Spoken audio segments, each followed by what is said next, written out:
ಏನಾಗಿದೆ ಕೇಳಿದ್ರೆ ಕೊಡಚಾದ್ರಿ ಒಂದು ದಕ್ಷಿಣ ಕಾಶಿ ಇದ್ದ ಹಾಗೆ. ಕೊಡಚಾದ್ರಿ ಪವಿತ್ರವಾದ ಕ್ಷೇತ್ರ, ಚಾರಣಕ್ಕೆ ಅನುಕೂಲವಾಗಿದೆ ಮತ್ತು ಟೂರಿಸ್ಟ್ನರಿಗೆ ಬಂದು ಹೋಗಿ ನೋಡ್ಕೊಂಡು ಹೋಗಲಿಕ್ಕೆ ಅನುಕೂಲಕರವಾದ ವ್ಯವಸ್ಥೆ ಇದೆ. ಆದರೆ ಕೊಡಚಾದ್ರಿಯಲ್ಲಿ ಮೂಲಭೂತ ಸೌಕರ್ಯದ ವ್ಯವಸ್ಥೆ ಕಮ್ಮಿ ಆಗಿದೆ.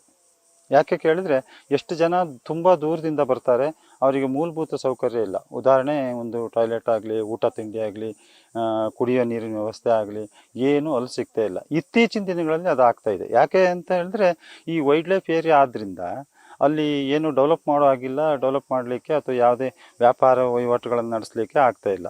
ಇಲ್ಲಿ ಕಟ್ಟಿನೊಳೆ ಊರಿನವರಿಗೆ ಏನಾಗಿದೆ ಅಂದರೆ, ಒಂದಿಷ್ಟು ಜೀಪ್ಗಳನ್ನು ಇಟ್ಕೊಂಡು ಕೊಡಚಾದ್ರಿಗೆ ಹೋಗ್ತಾ ಇದ್ದಾರೆ, ಕೊಡಚಾದ್ರಿಗೆ ಬಾಡಿಗೆ ಮಾಡ್ತಾ ಇದ್ದಾರೆ. ನಮ್ಮ ಕಟ್ಟಿನೊಳೆಯಿಂದ ಜೀಪಿನ ಚಾರ್ಜ್ ಎಷ್ಟು ಕೇಳಿದ್ರೆ, ಕಟ್ಟಿನೊಳೆ ಕ್ರಾಸಿಂದ 2,000 ಮಾತ್ರ ತಗೊಳ್ತಾ ಇದ್ದೀವಿ. ಆ್ಯಕ್ಚುಲಿ ಒಬ್ಬ ಡ್ರೈವರ್ನ ಇಟ್ಕೊಂಡು ಅಥವಾ ಇದು ಮಾಡಿಕೊಂಡು ಅದು ಪೂರೈಸೋದಿಲ್ಲ. ಆದರೂ ನಾವು 2,000ಕ್ಕೆ ಮಾಡ್ತಾಯಿದ್ವಿ. ಹೆರಾಸ್ಮೆಂಟು ಅಥವಾ ಇದೇನು ಮಾಡ್ತಾಯಿಲ್ಲ. ಬಂದ ಗ್ರಾಹಕರು ಅಷ್ಟು ಜನ ತುಂಬ ಅನುಕೂಲಕರವಾಗಿದೆ, ಈ ರೇಟೇನು ಹೆಚ್ಚಲ್ಲ ಅನ್ನೋ ವಿಚಾರನೆ ವ್ಯಕ್ತಪಡಿಸ್ತಾರೆ.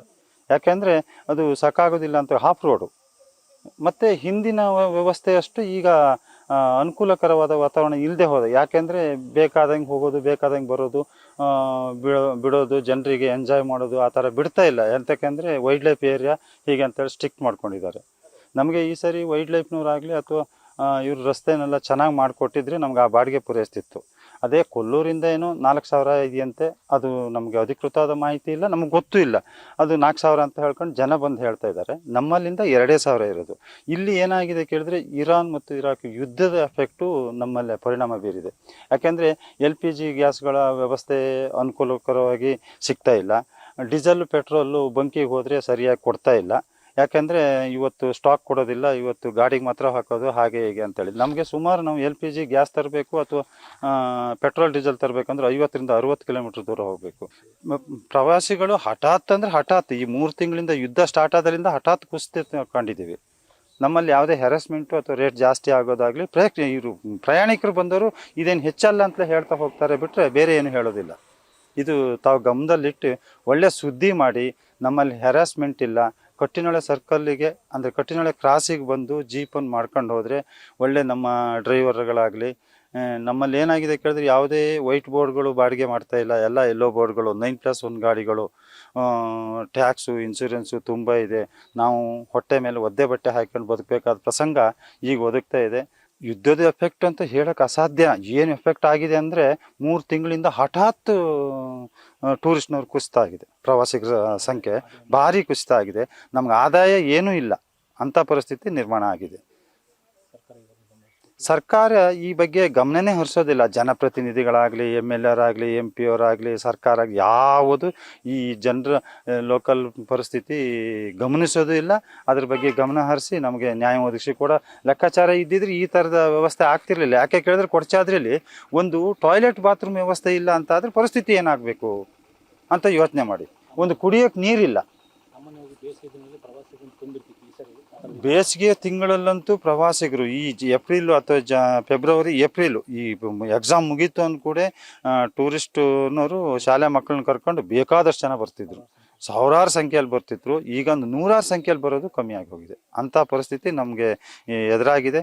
ತಾವು ದಯಮಾಡಿ ಇದ್ರ ಬಗ್ಗೆ ಸುಮಾರು ನಮ್ಮ ಕಟ್ಟಿನೊಳೆ ಸ್ಟ್ಯಾಂಡಲ್ಲಿ ಒಂದು 25 ಜೀಪ್ ಇದೆ. ಬೇರೆ ಬೇರೆ ಸ್ಟ್ಯಾಂಡಲ್ಲಿ ಬೇರೆ ಬೇರೆಗಳೆಲ್ಲ ಇದ್ದಾವೆ. ಕೊಲ್ಲೂರಿಂದನೂ ಸುಮಾರು 150-160 ಜೀಪ್ ಇದೆ ಅಂತ ಹೇಳ್ತಿದ್ದಾರೆ.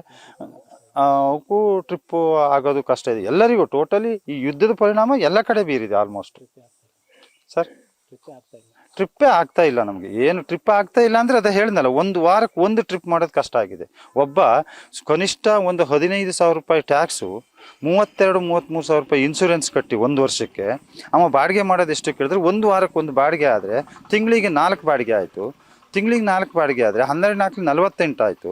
48 ಆದರೆ 50,000 ರೂಪಾಯಿ ಬಾಡಿಗೆ ಮಾಡಿದ್ರೆ 1 ವರ್ಷ 50,000 ರೂಪಾಯಿ ಸರ್ಕಾರಕ್ಕೆ ಕಟ್ಟಬೇಕು. ನಾವು ಡ್ರೈವರಿಗೆ ಕೊಡೋದಲ್ಲಿ, ಡೀಸೆಲ್ ಹಾಕೋದಲ್ಲಿ, ಗಾಡಿ ಮೇಂಟೆನೆನ್ಸ್ ಮಾಡೋದಲ್ಲಿ ಏನೆಲ್ಲಿ. ಇದಕ್ಕೆ ವೈಲ್ಡ್ ಲೈಫ್ ಏರಿಯಾದವರು ನಮಗೆ ರಸ್ತೆ ಚೆನ್ನಾಗಿ ಮಾಡಿಕೊಟ್ರೆ ಸ್ವಲ್ಪ ಅನುಕೂಲ ಆಗ್ತದೆ. ನನ್ನ ಹೆಸರು ಗೋಪಾಲ್ ಅಂತೇಳಿ, ನಾನು ಜೀಪ್ ಚಾಲಕರ ಮತ್ತು ಮಾಲಕರ ಸಂಘದ ಅಧ್ಯಕ್ಷ, ಕಟ್ಟಿನೊಳೆ ಕ್ರಾಸ್. ನಮ್ಮಲ್ಲಿ ಒಂದು 20-25 ಜೀಪ್ ಇದೆ. ನಾನು ಒಂದು 25 ವರ್ಷದಿಂದ ಈ ಕೊಡಚಾದ್ರಿ ಚಾಲಕನಾಗಿ ಕೆಲಸ ಮಾಡ್ತಾ ಇದ್ದೇನೆ. ಅಲ್ಲಿ ನಮ್ಮ ಕೊಲ್ಲೂರು ಅಂತ ಅಲ್ಲಿ ಒಂದು 150 ಜೀಪ್ ಇದೆ, ಇಲ್ಲಿ ಕಟ್ಟಿನೊಳೆ ಅಂತ ಅಲ್ಲಿ ಇಲ್ಲಿ ಒಂದು 25-30 ಜೀಪ್ ಇದೆ, ಸಂಪೆಗಟ್ಟೆ ನಮ್ದೆಲ್ಲ ಒಂದು ಯೂನಿಯನ್ ಇದೆ, ನಾವೆಲ್ಲ ಒಂದು 2,000 ರೂಪಾಯಿ ಬಾಡಿಗೆಯಲ್ಲಿ ಎಲ್ಲ ಮಾಡ್ತಾ ಇದ್ದೀವಿ. ಮತ್ತು ಮುಖ್ಯವಾಗಿ ಕೊಡಚಾದ್ರಿ ದೇವಿ ಮೂಕಾಂಬಿಕೆ ಹುಟ್ಟಿದಂಥ ಸ್ಥಳ, ತುಂಬ ಸ್ಥಳದಿಂದ ಜನ ಬರ್ತಾರೆ, ಎಲ್ಲಿ ಬೆಂಗಳೂರು, ಮೈಸೂರು, ಕೇರಳ ಅಲ್ಲಿಂದೆಲ್ಲ ಬರ್ತಾರೆ. ಆದರೆ ಸರ್ ಈ ವರ್ಷ ಈ ಯುದ್ಧದ ಇದರಲ್ಲಿ ನಮಗೆ ಭಾರಿ ಹೊಡೆತ ಬಿದ್ದುಬಿಟ್ಟಿದೆ. ಈಗ ಡೀಸೆಲ್ ಇಲ್ಲ, ಯಾತ್ರಿಕರಿಗೆ ಊಟ ಸರಿಯಾಗಿ ಸಿಗ್ತಾ ಇಲ್ಲ. ಹೋದ ವರ್ಷ ಅರ್ಧ % ನಮ್ಗೆ ಇವಾಗಿಲ್ಲ, ಭಾರಿ ಜನ ಹೋದ ವರ್ಷ ತುಂಬ ಜನ ತುಂಬಿ ತೊಳಗ್ತಾ ಇದ್ರಲ್ಲ ಶನಿವಾರ ಭಾನುವಾರ, ಇರೋದೇ ಶನಿವಾರ ಭಾನುವಾರ ನಮ್ಮಲ್ಲಿ ಬಿಸ್ನೆಸ್ಗಳು. ಆದರೆ ಜನನೇ ಈಗ ಬರ್ತಾ ಇಲ್ಲ ಸರ್, ಕೆಲವೆಲ್ಲ ಜೀಪೆಲ್ಲ ಸೈಡ್ ಇಟ್ಬಿಟ್ಟಿದ್ದೀವಿ, ನಾವು ಬೇರೆ ಬೇರೆ ಬಿಸ್ನೆಸ್ ಮಾಡ್ತಿದ್ದೀವಿ. ಈಗ ಈ ರಿಕ್ಷಾ, ಈ ಸಣ್ಣ ಪುಟ್ಟ ಗಾಡಿಗೆಲ್ಲ ಮರ್ಜಾಗ್ಬಿಟ್ಟಿದ್ದೀವಿ. ಇವಾಗ ಜೀಪಿನ ವ್ಯವಸ್ಥೆಗಳೇ ಸರಿ ಇಲ್ಲ.